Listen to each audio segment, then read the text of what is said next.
नमस्कार दोस्तों, स्वागत है आपका हमारे YouTube चैनल वैष्णवी शिक्षा क्लासेस में।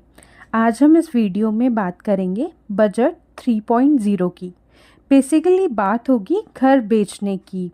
कंसर्न टॉपिक ये है कि बजट 3.0 आने के बाद क्या सच में अब घर बेचने पर उसका फ़ायदा घट जाएगा?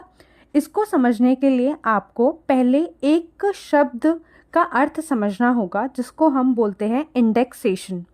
आपके लिए सबसे ज़रूरी है आप इंडेक्सेशन को समझें।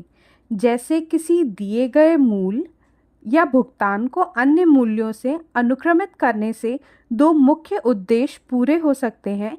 इसमें शामिल सभी पक्ष आमतौर पर जानते हैं कि लिंक कैसे काम करता है। तो इंडेक्सेशन का उपयोग दो से अधिक वस्तुओं या सेवाओं के बीच स्थिर सापेक्ष मूल्य बनाए रखने के लिए किया जा सकता है। यह दो कीमतों के वांछित लक्ष्य अनुपात को निर्दिष्ट करके और अनुपात को बनाए रखने के लिए दूसरे मूल्य में परिवर्तन होने पर एक मूल्य को समायोजित करके किया जाता है। अब आप एक सरल से उदाहरण से समझिए इसे। आइसक्रीम स्टैंड आइसक्रीम कोन की बिक्री कीमत को आइसक्रीम के लिए भुगतान की जाने वाली थोक कीमत से जोड़ सकता है। यह थोक आइसक्रीम की लागत के सापेक्ष कोन की जो कीमत है, कोन को स्थिर रखकर एक स्थिर लाभ मार्जिन बनाए रखता है। यदि इनपुट की थोक कीमत दोगुनी हो जाती है तो आउटपुट कीमत और व्यवसाय लाभदायक रहता है। तो वैसे तो जो आम बजट में जो रियल स्टेट सेक्टर से जुड़े एक प्रावधान ने खलबली मचा रखी है। टैक्स स्ट्रक्चर को सरल बनाने के लिए जो हमारी वित्त मंत्री निर्मला सीतारमण जी हैं, उन्होंने मकानों की बिक्री से होने वाले लॉन्ग टर्म कैपिटल गेन्स, यानी हम उसको अंग्रेजी में LTCG भी शॉर्ट फॉर्म में लिखते हैं, पर टैक्स रेट 20% से घटाकर 12.5% करने का प्रस्ताव रखा है। लेकिन इसके साथ ही इससे जुड़ा इंडेक्सेशन बेनिफिट हटाने की बात भी कह दी है उन्होंने। बजट में कहा गया है कि नया नियम 2001 के बाद खरीदे गए मकान की बिक्री पर लगेगा। यह बदलाव 23 जुलाई 2004 से लागू हो गया है। इनकम टैक्स डिपार्टमेंट ने उदाहरण देकर इसको नया जो सिस्टम है उसको समझाने की कोशिश करी है कि खरीदी गई प्रॉपर्टी पर महंगाई के असर को एडजस्ट करने के लिए इंडेक्सेशन का इस्तेमाल होता है। इनकम टैक्स विभाग की इस गणना के लिए कॉस्ट इन्फ्लेशन इंडेक्स, जिसको हम CII का सहारा लेते हैं या कहते हैं उसको, इन्फ्लेशन का असर एडजस्ट करने पर परचेज प्राइस बढ़ जाती है और इस तरह LTCG कम हो जाता है। CII के लिए बेस ईयर अगर हम रखें तो 2001 है, जिसकी बेस वैल्यू 100 रुपये है। 2024 से 25 के लिए CII आपका 363 रुपये है। इन्फ्लेशन एडजस्ट कॉस्ट की गणना आप कैसे हम कर सकते हैं? बिक्री वाले साल जो हमारा हम जैसे CII बोल रहे हैं को प्रॉपर्टी की खरीद वाले साल मतलब CCI से डिवाइड करते हैं। जो आंकड़ा आता है उसे इंडेक्सेशन फैक्टर कहा जाता है। इसमें खरीद मूल्य से गुणा करने पर परचेज की इंडेक्स कॉस्ट मिल जाती है। इसे एक उदाहरण से आप समझ सकते हैं, जैसे कि जिसमें मकान 2014 से 15 में 100 रुपये में खरीदा गया था, अब 2024 से 25 में उसको बेचा जा रहा है।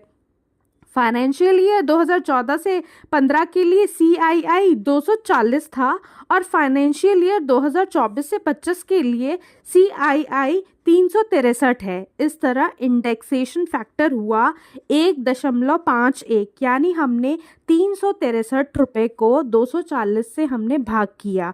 अब जो हमें वैल्यू मिली 1.51 रुपये, अब हम उसको क्या करेंगे, 100 से गुणा करेंगे, जिससे हमें परचेज की इंडेक्स कॉस्ट मिल जाएगी।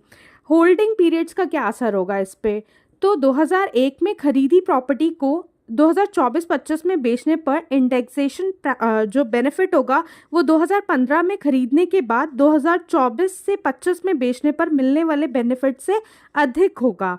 2001 वाले मामले में 1 लाख की प्रॉपर्टी की इंडेक्सेशन कॉस्ट 3.63 लाख और 2014 में 15 वाले मामले में 1,51,000 रुपये होगी। इंडेक्सेशन बेनिफिट हटने से 2001 के मामले में LTCG 2.63 लाख और 2014 से 15 वाले केस में 51,000 बढ़ेगा। नया सिस्टम तभी फ़ायदेमंद है जब मकान की कीमत 10 साल में 2 गुने से अधिक बढ़ी हो। अब और इसको अच्छे से जानने के लिए समझते हैं, जिन मामलों में वैल्यू 10% सालाना से अधिक बढ़ी हो उसमें ही टैक्स देनदारी पहले वाले सिस्टम के मुकाबले कम हो सकती है। प्रॉपर्टी की वैल्यू इस रेट से बढ़ना रेयर है। हमारा मानना है कि टैक्स कैलकुलेशन को सरल बनाने के लिए ये जो कदम उठाया गया है उससे सरकार को फ़ायदा हो सकता है, लेकिन मकान मालिकों पर इसका नेगेटिव असर होगा। हालांकि प्रॉपर्टी सेलर चाहे तो LTCG टैक्स से बचने के लिए इनकम टैक्स एक्ट के सेक्शन 54 में मिली छूट का लाभ भी ले सकते हैं। अब जो टैक्स की देनदारी है वो घटेगी कैसे, तो चलिए थोड़ा ये समझ लेते हैं।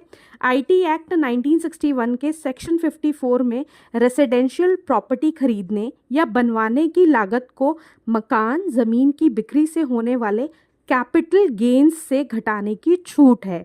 सेक्शन 54 में री इन्वेस्टमेंट की लिमिट 10 करोड़ रुपए है।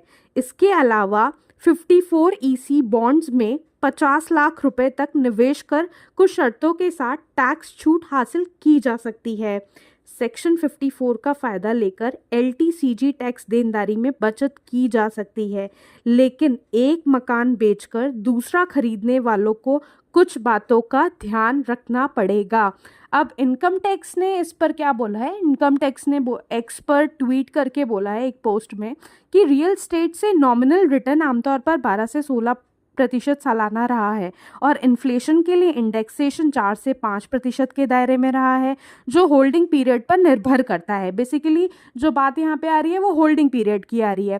5 साल होल्ड करने के बाद प्रॉपर्टी बेचने पर उन मामलों में नया सिस्टम फायदेमंद है जिनमें भाव 1 से 7 गुना या इससे अधिक बढ़ा हो।